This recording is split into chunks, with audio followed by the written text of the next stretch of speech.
Welcome to the Product Development Labs at Dansac. My name's Graham Pullen and I'm the Product Development Manager.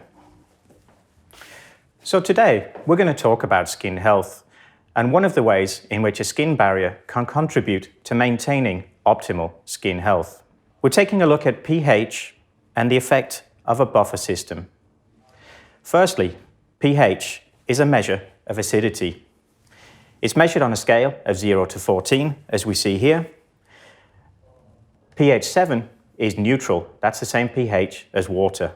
As we approach 0, that is more acidic. As we go above 7 towards 14, then we become more alkaline or basic.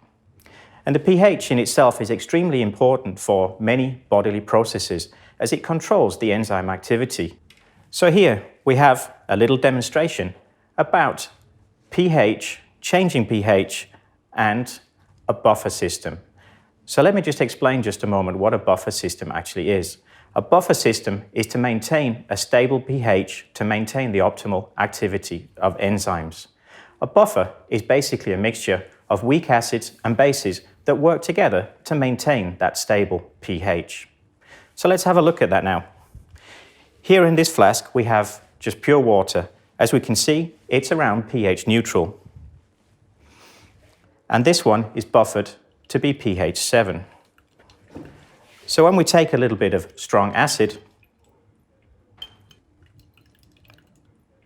and add to the water, it's very few drops it takes to make that solution acidic.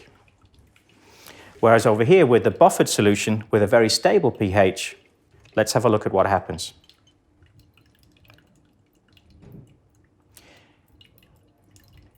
Here you can see we have to add rather a large amount of the acid before we get any changes in the color.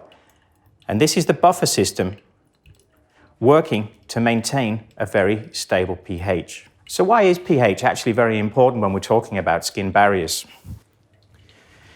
It's very important for maintaining the skin health. Skin naturally has a pH between 4 and 6, ideally pH 4 to 5. Whereas we also know that our digestive system maintains a pH of around pH 7. And this is to maintain the optimal activity of the digestive enzymes. So when we have a skin barrier on the skin, it helps to maintain that pH around its natural level so that the cells can regenerate and maintain skin health. So what happens if we get a leakage? And we do actually get contact of the peristomal area with the stomal output. What we try to do is to reduce the pH below its optimum, and this reduces the activity of the enzymes coming from the stomal output, thereby reducing their harmful effect on the skin.